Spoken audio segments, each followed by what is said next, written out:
In the studio here. Mike Tannenbaum is with us, our general manager. We gave him the assignment of figuring out. Shefty told me the other day, we're going to have more trades leading up to the trade deadline than we are generally accustomed to. So I asked Mike to put together some trades. It has, we've already, obviously, Joe Flacco got traded and he's starting this week, which is ridiculous. But that's a whole other topic for a whole other time. But just for one quick note, because if I'm maybe the Giants fans are waking up this morning and thinking we're not giving them enough credit. We've been heavily on the Eagles this morning.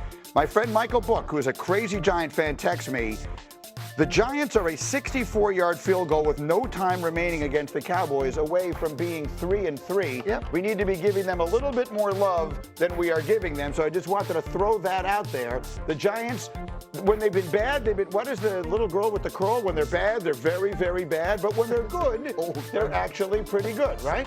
These guys don't get What it. girl is that? I don't know. Am I getting that wrong? It is an expression, they're right? fun and they're promising and they have good players. Like that defensive front is for real. Okay, so that's the Giants side of it. Mike T, we have been talking about the Eagles side of it. You're watching last night through a general manager's lens. If you were to put your fingers on the biggest problems with the Eagles right now, what are they? Yeah, it's that defensive line of the Giants taking advantage of the Philadelphia offensive line. Landon Dickerson was out, and Toth came in, and he was poor at left guard. And then depth at the corner position. When Quinton Mitchell went out, and it was Kaylee Ringo on one side, Adoree Jackson on the other, Greeny, we saw Jackson Dart throw the ball confidently. So that's the point maybe here, is that the Eagles, as they lose pieces, suddenly they have these vulnerabilities that they generally didn't have last year. So let's put Mike to work at what we asked him to do, and we'll start with the Eagles. Is there a trade? All of a sudden we saw they're like sliding in the odds and everything else. Is there a trade they could make you think would help them? Greedy, they should trade for David Njoku, tight end of the Cleveland Browns, for a fourth-round pick.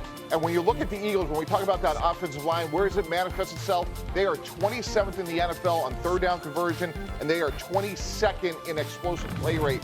David Njoku, the one thing he can do is he can make plays. 371 catches in his career, 31 touchdowns.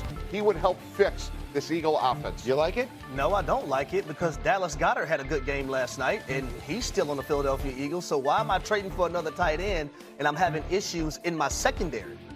Well, I would just tell you, like, they need another weapon right now, and maybe going 12 personnel with two tight ends. No, Mike T. They don't need another weapon. Get the ball the weapons they they need have. to figure out the identity of the offense. They don't need another weapon. They have weapons galore. So are you telling me, if I'm reading what you're saying, you're telling me the identity of the offense should be to have multiple tight ends on the field and play a little more power and try and find those mismatches? Absolutely, Green. And that versatility, if you have David Njoku and Dallas Goedert with Devontae Smith and A.J. Brown and Saquon, that's about as But they already seem to have like an embarrassment of riches at the skill position player. My question is, when you see A.J. Brown in the locker room last night, and clearly they have a meeting amongst the three leaders on that team, and now the way he's acting, the stuff that's going on there, as a general manager, do you feel like you've got a mess on your hands, whether you go out and trade for somebody else or not? I bring him in and just say, hey, our interests are aligned, AJ. You can help us win games, but we have to do it within the flow of the offense. It may be 5 touches in the first quarter.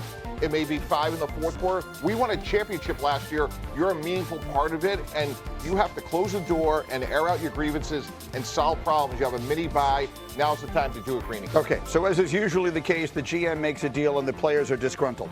So we don't like the first one. Give me the next one. What is the next trade you are proposing today, Trader Mike? Breece Hall for a fourth-round pick to the Kansas City Chiefs. Greeny, you may not know this. The Jets are off to a slow start. He's in the last year of his contract. I don't know if he's going to be extended. If we're rebuilding, Green, don't we want another draft choice? And if you're the Kansas City Chiefs, this guy is an explosive playmaker. This is desperately what the Chiefs need. So why not, if you're the Jets, Greeny, why would you not want to do this? I don't want to do anything if I'm the Jets at this point. I want to stop paying attention to what they're doing. No, it does seem obvious they're going to trade Breece Hall. Right? There's no reason to keep him. At this point, this is a team that needs to start breaking it down. Yeah. The tragedy of the Jets, if I may have 1 second on this and then we'll move off of it, is that they're not nearly bad enough to be this bad. The Jets have much more talent than they have played. That's what I posted last week that people generally misinterpreted when I said they're nowhere near the worst team in the NFL. They just play like it. The problem is they're playing so badly badly that they will. They will now start tearing it down before they build it up. And frankly, Breece Hall of the Chiefs would be spectacular. Yeah, but I also don't like this trade. They drafted a guy by the name of Brashard Smith, who has a unique skill set. He can run the football, he can catch the football out of the backfield, and you see every week Andy Reid is incorporating him in the offense more and more. We're going to have him. He's a specific kind of player for them, though, right? I mean, this would be to replace Pacheco, who's not getting it done right now. Like, that would be kind of the. We're going to have a players-only meeting between Tannenbaum and Harry at some point here. Okay, you're 0 for 2 as far as Harry is concerned. Give me one more big trade. All right, this one's a no-brainer. Max Crosby for a second and a fourth-round pick to the Tampa Bay Buccaneers. The Buccaneers guys, by the way, haven't had a Mecca Buka, Mike Evans, and Chris Godwin together. Championship offense. We know how great Matt Crosby is. He's only 28 years old. And again, we know the Raiders are not going anywhere this year, guys. So they can rebuild 2 good picks. And if you're the Bucs, let's go for it right now. What do you think about this one, Jay? Finally, I got you, Mike T. I love this one. If you're trading for defensive players that can change the entire game, we're seeing highlights from this Bears game. Max Crosby was all over the field. Get him out of Las Vegas and get him on a team that can win some games. I like it, Mike. I guess my only question on this is there was a time when Myles Garrett was getting traded last offseason, and we were talking about multiple firsts and all that kind of stuff. Max Crosby would only get you a second and a fourth? Well, the durability is a little bit of an issue. So if I'm the Raiders, I'm trying to get. Well, yeah. But if I'm the Buccaneers, I would pay the premium. And if I'm the Raiders, it's better than nothing. I like this. Trader Mike making deals. You finally got Harry on your side, so how wrong one way of running their offense? So maybe Jalen Hurts is not comfortable doing other things. And that's probably something that they're holding back from stating to the public, because it's unconventional, in my opinion, and in a league that hires people just to find tendencies of their opponent, you cannot be this predictable. It's hurting the Philadelphia Eagles. This offense is predictable, and it's inexcusable when you have a Dallas Goedert, a A.J. Brown, a Devontae Smith, a Saquon Barkley, and a Jalen Hurts. It should not be this way, but I agree with J-Mac.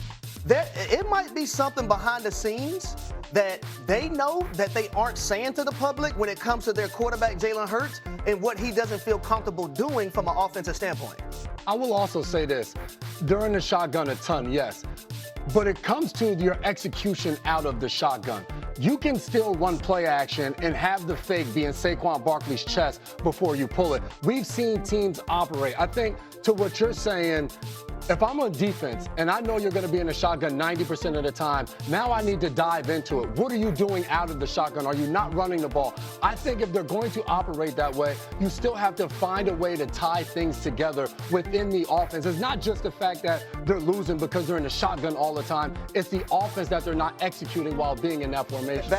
I'm glad you said it that way, because that's really the point I'm trying to make. That's not the reason they're losing, but it suggests that there are things that they either can't or won't do. Well, that's what I'm trying to get to the bottom. Here's another component to it, right? We have to remember, Kevin Patullo is a first-time hit play caller. Right. Yeah. And that's so difficult in itself. And then when you have so many alpha males on offense, but you have to mirror plays together. I just highlighted last week Josh McDaniels and what he's doing in New England and how he's mirroring plays together, but he's a guy who's done it time and time again. That's not Kevin Patullo. So in itself, it's going to be harder for him.